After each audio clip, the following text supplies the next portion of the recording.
ಆಕಾಶವಾಣಿ ವಾರ್ತೆಗಳು ಓದುತ್ತಿರುವವರು Chetan C V.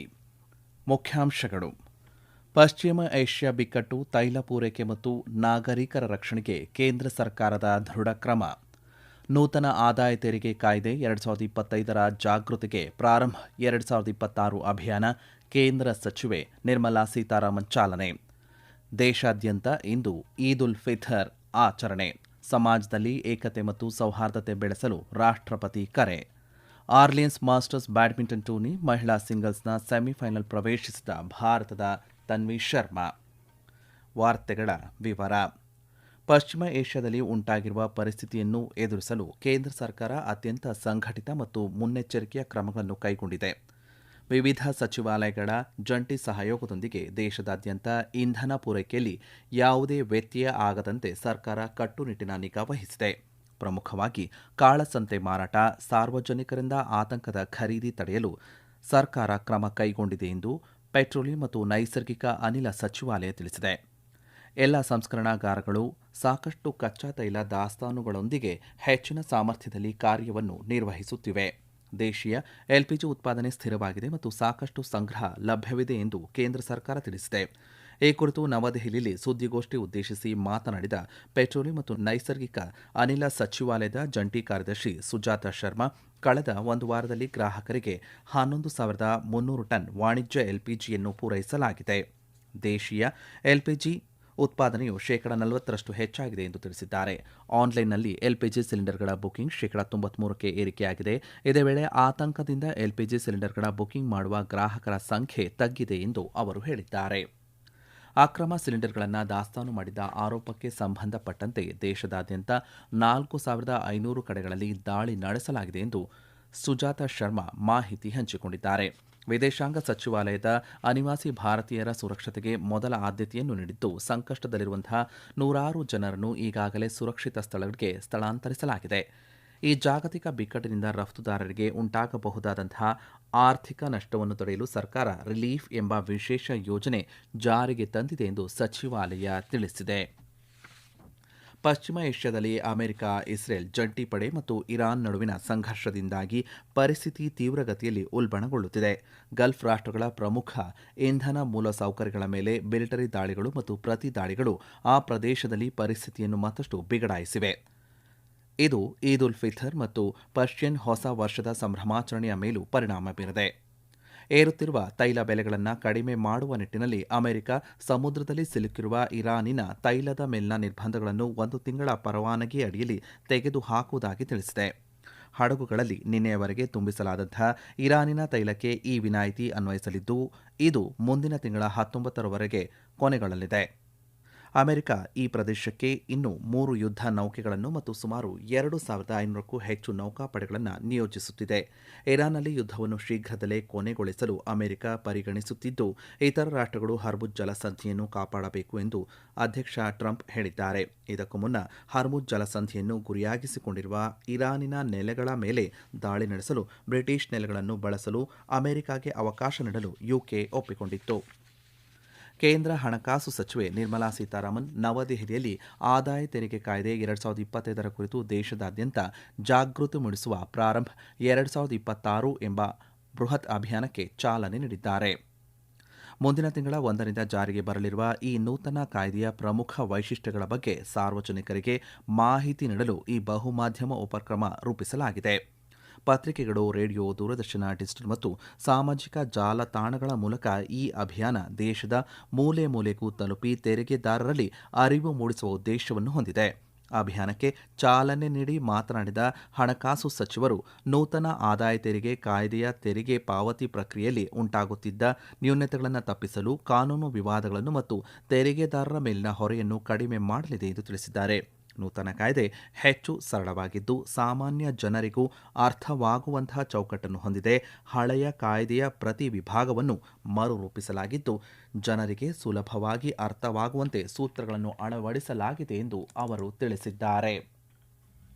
So, the Income Tax Act 2025 obviously replaces the 1961 Act in making it simpler and fair and clear with all these instruments which are also being given for people to use it, will certainly set the trend for India to be seen as a very tax-friendly country. Of course, there are many more things to go along with it, but that's for a bit later. ಈ ವಾರ್ತೆಯನ್ನು ಆಕಾಶವಾಣಿಯಿಂದ ಕೇಳುತ್ತಿದ್ದೀರಿ. ಪವಿತ್ರ ರಂಜಾನ್ ಮಾಸದ ಉಪವಾಸದ ಸಮಾಪ್ತಿಯನ್ನು ಸೂಚಿಸುವ ಈದ್ ಉಲ್ ಫಿತರ್ ಹಬ್ಬವನ್ನು ಇಂದು ದೇಶದಾದ್ಯಂತ ಸಂಭ್ರಮದಿಂದ ಆಚರಣೆ ಮಾಡಲಾಗುತ್ತಿದೆ.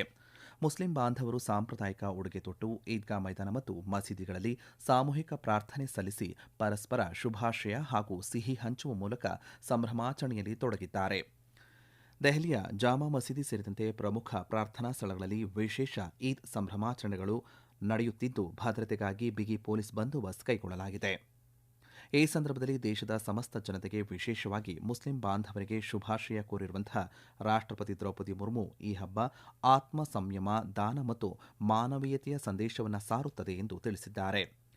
ಈದ್ ನಮ್ಮಲ್ಲಿ ಪ್ರೀತಿ, ಭ್ರಾತೃತ್ವ ಮತ್ತು ಸಾಮರಸ್ಯವನ್ನು ವೃದ್ಧಿಸಲಿ ಎಂದು ಆಶಿಸಿರುವ ಅವರು ಸಮಾಜದ ಹಿಂದುಳಿದ ವರ್ಗಗಳ ನೆರವಿಗೆ ಧಾವಿಸುವ ಮೂಲಕ ರಾಷ್ಟ್ರದ ಪ್ರಗತಿಗೆ ಶ್ರಮಿಸಲು ಕರೆ ನೀಡಿದ್ದಾರೆ. ಪ್ರಧಾನಿ ನರೇಂದ್ರ ಮೋದಿಯವರು ಬಹ್ರೇನ್ ದೊರೆ Hamad bin Isa Al Khalifa ಅವರೊಂದಿಗೆ ದೂರವಾಣಿ ಸಂಭಾಷಣೆ ನಡೆಸಿ ಈದ್ ಉಲ್ ಫಿತರ್ ಹಬ್ಬದ ಶುಭಾಶಯಗಳನ್ನು ಕೋರಿದ್ದಾರೆ. ಸಾಮಾಜಿಕ ಮಾಧ್ಯಮದ ಪೋಸ್ಟ್ನಲ್ಲಿ ಇಬ್ಬರೂ ನಾಯಕರು ಪಶ್ಚಿಮ ಏಷ್ಯಾದ ಪ್ರಸ್ತುತ ಪರಿಸ್ಥಿತಿಯ ಬಗ್ಗೆ ಚರ್ಚೆಯನ್ನು ನಡೆಸಿದ್ದಾರೆ ಮತ್ತು ಇಂಧನ ಹಾಗೂ ನಾಗರಿಕ ಮೂಲಸೌಕರ್ಯದ ಮೇಲಿನ ದಾಳಿಗಳನ್ನು ಖಂಡಿಸಿದ್ದಾರೆ. ಇದು ಜಾಗತಿಕ ಆಹಾರ, ಇಂಧನ ಮತ್ತು ರಸಗೊಬ್ಬರ ಭದ್ರತೆಯ ಮೇಲೆ ಪ್ರತಿಕೂಲ ಪರಿಣಾಮವನ್ನು ಬೀರಿದೆ.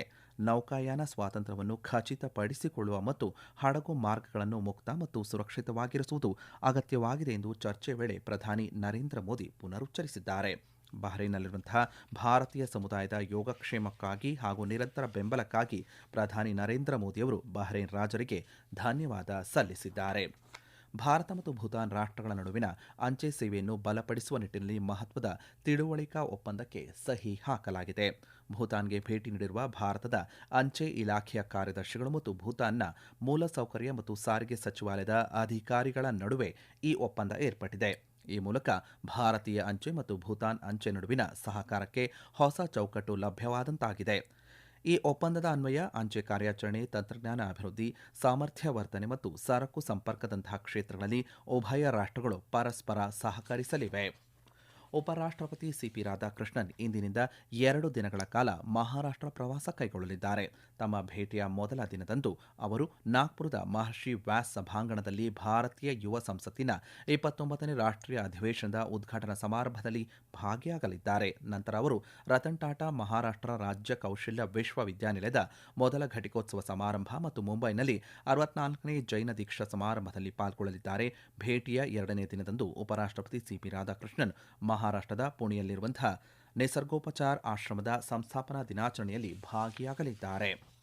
ಅಸ್ಸಾಂ, ಕೇರಳ, ತಮಿಳುನಾಡು, ಪಶ್ಚಿಮ ಬಂಗಾಳ ಮತ್ತು ಪುದುಚೇರಿ ಸೇರಿದಂತೆ ಒಟ್ಟು 4 ರಾಜ್ಯಗಳು ಮತ್ತು 1 ಕೇಂದ್ರಾಡಳಿತ ಪ್ರದೇಶದಲ್ಲಿ ನಡೆಯಲಿರುವ ವಿಧಾನಸಭಾ ಚುನಾವಣೆಗಳು ಮತ್ತು 6 ರಾಜ್ಯಗಳ ಉಪಚುನಾವಣೆಗಳಿಗೆ ಮುಂಚಿತವಾಗಿ ವಿದ್ಯುನ್ಮಾನ ಮತ್ತು ಡಿಜಿಟಲ್ ಮಾಧ್ಯಮಗಳಲ್ಲಿ ರಾಜಕೀಯ ಜಾಹೀರಾತುಗಳನ್ನು ನಿಯಂತ್ರಿಸಲು ಭಾರತೀಯ ಚುನಾವಣಾ ಆಯೋಗ ಕಟ್ಟುನಿಟ್ಟಿನ ಆದೇಶ ಹೊರಡಿಸಿದೆ.